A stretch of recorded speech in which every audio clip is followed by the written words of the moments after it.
Hello दोस्तों, नमस्कार। कैसे हैं आप सभी। मैं प्रीति यादव एक बार फिर से आप सभी का बहुत बहुत स्वागत करती हूँ अपने चैनल डीप स्टडी बाय प्रीति यादव में। तो दोस्तों, जैसा कि आपको हमारी आज के क्लास का थंबनेल यहाँ पर दिख रहा होगा, वो है भारतीय मरुस्थल से संबंधित, यानी आज की क्लास में हम भारत के मरुस्थल क्षेत्र के बारे में पढ़ने वाले हैं। भारत के क्षेत्र में जो मरुस्थल पड़ता है वो है थार मरुस्थल, ठीक है, जो कि रेगिस्तान में पड़ता है। कौन सा है? सॉरी, राजस्थान में पड़ता है थार का मरुस्थल। यूँ तो इसमें राजस्थान, गुजरात, ठीक है, ये सारे क्षेत्र भी इसमें, पाकिस्तान में भी यहाँ पर ही पड़ता है, पंजाब में भी इसका कुछ हिस्सा आता है, लेकिन ज़्यादातर जो इसका हिस्सा वो कहाँ पर है, वो पड़ता है राजस्थान में। तो आज की क्लास को चलिए डायग्राम से समझेंगे, यानी चीज़ों के साथ साथ जो हम थ्योरी लाए हैं उसके साथ ही साथ हम आपको इमेज के साथ दिखाएंगे सारी चीज़ें कि यहाँ पर कैसा क्या सीन है। तो चलिए स्टार्ट करते हैं अपने क्लास को। आज का हमारा टॉपिक है मरुस्थल व शुष्क क्षेत्र, ठीक है। अब इसके बारे में थोड़ा देख लेते हैं पहले। मरुस्थल या रेगिस्तान ऐसे भौगोलिक क्षेत्रों को कहा जाता है जहां पर जलपात यानी कि वर्षा व हिमपात का योग अन्य क्षेत्रों की अपेक्षा बहुत कम होता है, यानी मरुस्थल को ही हम रेगिस्तान भी बोलते हैं, ठीक है। तो ये ऐसे भौगोलिक क्षेत्रों को कहा जाता है जहाँ पर जलपात का मतलब क्या होता है? जल यानी वर्ष, पानी, और पात मीन्स गिरना, ठीक है। तो जहाँ पर जल, ठीक है, वहाँ जहाँ पर जल यानी कि वर्षा, ठीक है, यहाँ पर वर्षा होती है। तो जहाँ पर वर्षा या हिमपात का योग अन्य क्षेत्रों की अपेक्षा बहुत ही कम होता है यहाँ पर, ठीक है। और क्षेत्रों के जैसे यहाँ पर भारी भरकम वर्षा नहीं होती है, बहुत ही ना की मात्रा में यहाँ पर वर्षा होती है। तो इस, और ये जो रेगिस्तान है, यहाँ पर सिर्फ रेत ही रेत होती है। मिट्टी जो होती है यहाँ की वो कैसी होती है? रेतीली मिट्टी होती है। यहाँ के पर भूमि जो है वो बिल्कुल भी उपजाऊ नहीं होती, बंजर भूमि होती है। इसमें हम फसलों को नहीं उगा सकते हैं। तो चलिए आगे देख लेते हैं इसमें।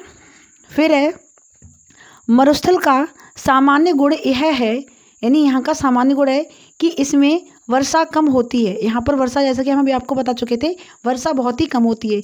यह क्षेत्र प्रायः विरल आबादी वाले, नगण्य वनस्पति, पत्ते की जगह कांटे, जल के स्रोत की कमी, जल आपूर्ति से अधिक बाष्पीकरण होते हैं।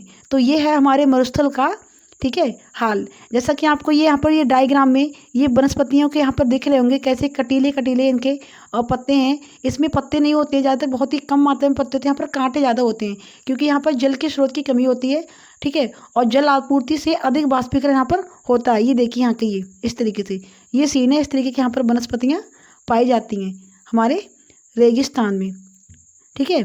चलिए अब आगे देख लेते हैं इसमें। फिर है 20% मरुस्थल जो रेतीले हैं, ठीक है, ये जी हो गया, यहाँ पर होगा 20% मरुस्थल रेतीले हैं। रेतीले क्षेत्रों के दैनिक तापमान में बहुत अंतर होता है।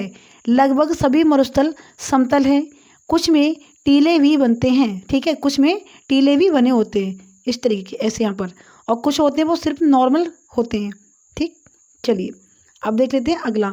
फिर है यहाँ पर थार का मरुस्थल, सॉरी, भारत का थार मरुस्थल। भारत में जो मरुस्थल पड़ता है उसे नाम दिया गया थार का मरुस्थल। तो भारत का थार मरुस्थल एक उष्णकटिबंधीय मरुस्थल है। यह भारतीय उपमहाद्वीप के पश्चिमोत्तर भाग में विस्तृत एक शुष्क मरुस्थल क्षेत्र है। पश्चिम उत्तर, यानी कि पहले तो हम इसकी दिशा देख लेते हैं। ये आपको डायग्राम में दिख रहा होगा, ये जो इतना यहाँ पर ये यहाँ से ये जो एरिया है वो है किसका है? मरुस्थल का। अब ये जो एरिया आपको दिख रहा है वो किस साइड से? इस साइड से हो गया पूर्व, इधर हो गया पश्चिम, इधर हो गया उत्तर, और इधर हो गया दक्षिण, ठीक है, ईस्ट वेस्ट नॉर्थ और साउथ। अब पश्चिम, क्योंकि ये इस साइड में, तो हम पर कौन सा हो गया? पश्चिम साइड में हो गया। वो भी ऊपर की साइड है, किस तरफ को? ऊपर की साइड। तो ये हो गया ऊपर की साइड कौन सी होती है? उत्तर की, इसलिए इसे बोलते हैं पश्चिमोत्तर, ठीक है, पश्चिमोत्तर। तो विस्तृत एक शुष्क मरुस्थल क्षेत्र है। चलिए, शुष्क यानी कि यहाँ पर बहुत ही कम पानी की मात्रा देखने को मिलती है। फिर है यह विश्व का 17वां सबसे बड़ा मरुस्थल है। इससे और भी बड़े 16 मरुस्थल हैं विश्व में। ये विश्व के सबसे बड़े मरुस्थल में 17वें नंबर पर आता है, और 9वां सबसे बड़ा गर्म उपोष्ण कटिबंधीय मरुस्थल है, और 9वें स्थान पर है यहाँ पर, जो कि सबसे अधिक गर्मी यहाँ पर पाई जाती है। उपोष्ण कटिबंधीय मरुस्थल है, और जहाँ अधिक गर्मी होगी, पानी की आपूर्ति होगी, तो वहाँ पर कोई भी फसल नहीं की जा सकती। ये वहाँ का हाल होता है। देखिए बिल्कुल शुष्क क्षेत्र है। कहीं कहीं आपको सिर्फ नाम मात्र के लिए यहाँ पर ये आपकी इस तरीके से पौधे दिख रहे हैं, वो भी कुछ ज़्यादा खास नहीं है, यहाँ पर हरियाली नहीं दिखती ज़्यादा। तो ये सीन होता है मरुस्थल का, ठीक। चलिए अब आगे देख लेते हैं इसे। आई होप आपको क्लास समझ में आ रही होगी अच्छे से। फिर है थार मरुस्थल का 85% भाग भारत में और 15% भाग पाकिस्तान में है। जैसा कि आपको ये डायग्राम यहाँ पे दो दिख रहे हैं, एक ये हो गया और एक ये हो गया, ठीक है।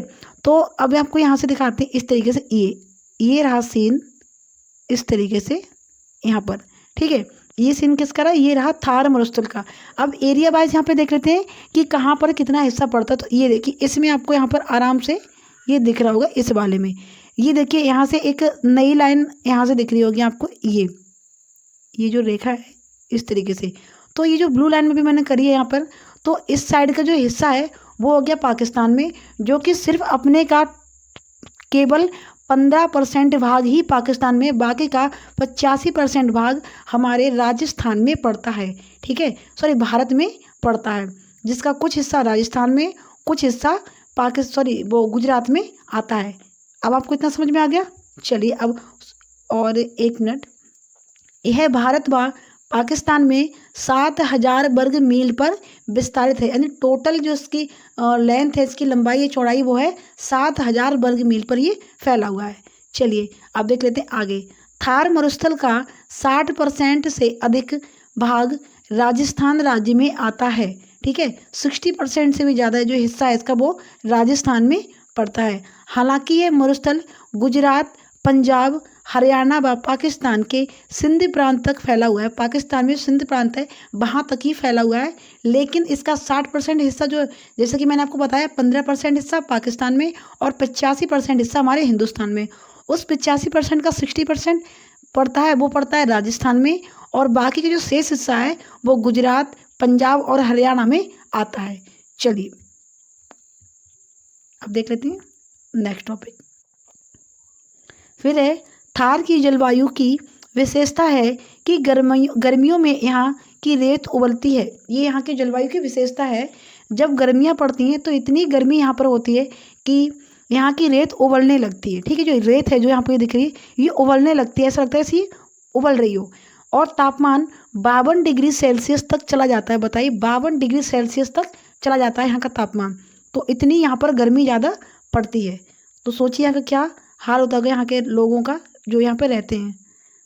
फिर है सर्दियों में तापमान 0 से नीचे चला जाता है। जब सर्दियाँ पड़ती हैं तो तापमान 0 से भी नीचे चला जाता है, जिसका मुख्य कारण है कि यहाँ की रेत। मुख्य कारण क्या है? यहाँ की रेत है, क्योंकि रेत है अगर आप उसमें पानी डालोगे तो बहुत ही जल्दी वो ठंडी हो जाएगी, और अगर आपको कहीं धूप में रख दोगे तो बहुत ही जल्दी वो गर्म भी हो जाता है, ठीक है। मिट्टी की अपेक्षा रेत बहुत ही जल्दी गर्म और बहुत ही जल्दी ठंडा होता है, लेकिन मिट्टी बहुत ही मतलब थोड़ा टाइम लगता है उसे गर्म होने में, और उस गर्म चीज़ को ठंडा होने में भी टाइम लगता है, ठीक है।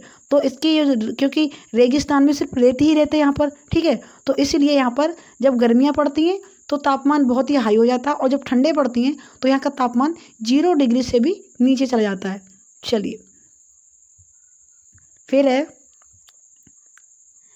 थार के मरुस्थल में दूर दूर तक गांव नहीं मिलते हैं। यहाँ पर आपको बहुत दूर दूर तक आपको गांव नहीं मिलेंगे। ऐसा नहीं कि गांव होते नहीं, होते हैं, लेकिन बहुत दूर दूर होते हैं यहाँ पर, ठीक है, पास पास नहीं होते। जैसे कि अपने ऐसे यूपी में देखिए, हरियाणा में देखिए, बिहार में देखिए, आपको कुछ ही दूरी पर, आपको कुछ ही मील की दूरी पर आपको गाँव मिलते रहेंगे, दिखते रहते हैं, लेकिन यहाँ पर ऐसा नहीं है।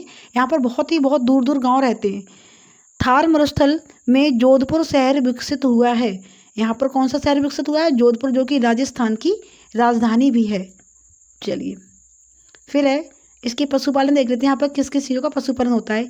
यहाँ पशुपालन यहाँ का मुख्य व्यवसाय है। यहाँ यानी कि यहाँ पर जो मुख्य व्यवसाय है, जैसे हमारे यूपी में देखिए, चाहे बिहार में हो, चाहे पंजाब में हो, चाहे हरियाणा में हो, तो जो यहाँ की इतनी एरिया है, यहाँ का जो मुख्य व्यवसाय है वो क्या है? कृषि है। यहाँ पर हमारे यहाँ पर मुख्य रूप से कृषि की जाती है।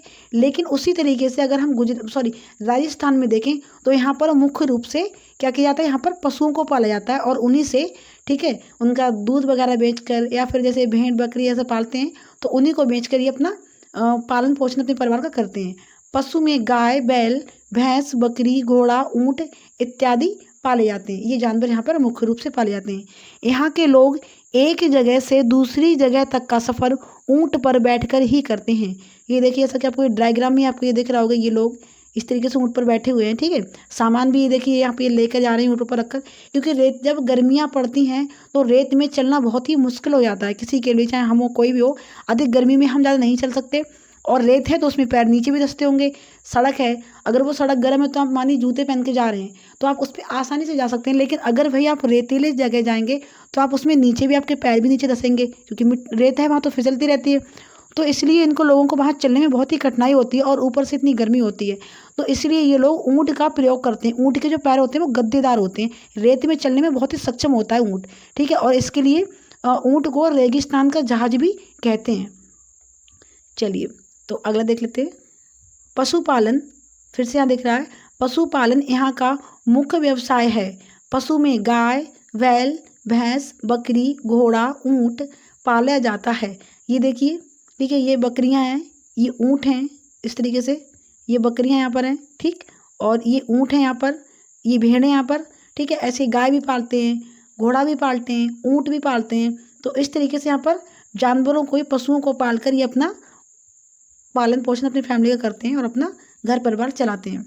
फिर है यहाँ पर मुख्य रूप से ऊँट को पाला जाता है। जी हाँ, मेन रूप से, यानी हर घर में आपको चाहे बकरी दिखे ना दिखे, चाहे भैंस दिखे ना दिखे, चाहे घोड़ा हो या ना हो, लेकिन हर घर में आपको ऊँट दिखेगा ही दिखेगा, ठीक है। क्योंकि यहाँ पर ऊँट को रेगिस्तान का जहाज भी कहा जाता है। जैसे अपने ही यहाँ पर ले लीजिए, हर घर में अगर कुछ भी नहीं है तो एक साइकिल तो आपको दिख ही जाती है। वैसे तो आजकल के ज़माने में एक बाइक होना एक नॉर्मल चीज़ है, बट अगर नहीं है फिर भी तो आपको हर घर में एक साइकिल दिखेगी, क्योंकि साइकिल एक वाहन है हमारे आवागमन का। एक स्थान से दूसरे स्थान तक जाने के लिए हमें थोड़ा टाइम भी हमारा बच जाता है और हमें थोड़ी थकान भी नहीं होती है, ठीक है, तो थोड़ी सुविधा हो जाती है। तो इसी हिसाब से यहाँ पर ऊँट का भी यही कार्य है। तो आपको हर घर में एक ऊँट दिख ही जाएगा। मुख्य रूप से यहाँ पर ऊँट को ही पाला जाता है, क्योंकि इसके गद्देदार पैर रेत में चलने में कुशल होते हैं, ठीक है। चलिए, तो ये थी हमारी आज की क्लास। कैसे लगी आपको? उम्मीद करते हैं आपको बढ़िया आई होगी और आपको ये क्लास समझ में भी अच्छी से आई होगी मरुस्थल के बारे में। तो उम्मीद करते हैं दोस्तों उम्मीद करते हैं आपको एक क्लास अच्छी आई होगी। तो प्लीज़ एक लाइक करते हुए जाइए, और अगर आप चाहते हैं इसी तरह की और भी वीडियो देखना तो प्लीज़ चैनल को सब्सक्राइब कर दीजिए और बेल आइकन को प्रेस कीजिए, ताकि हर एक वीडियो का नोटिफिकेशन आपके पास पहुंचता रहे। और प्लीज़ दोस्तों थोड़ा सा सपोर्ट कीजिए, हमारी वीडियो को अपने और भी दोस्तों के साथ शेयर कीजिए, ताकि वो लोग भी इस क्लास का फ़ायदा उठा सकें। मिलते हैं अगली क्लास में इसी तरह की एक नई दमदार क्लास के साथ। तब तक वंदे मातरम।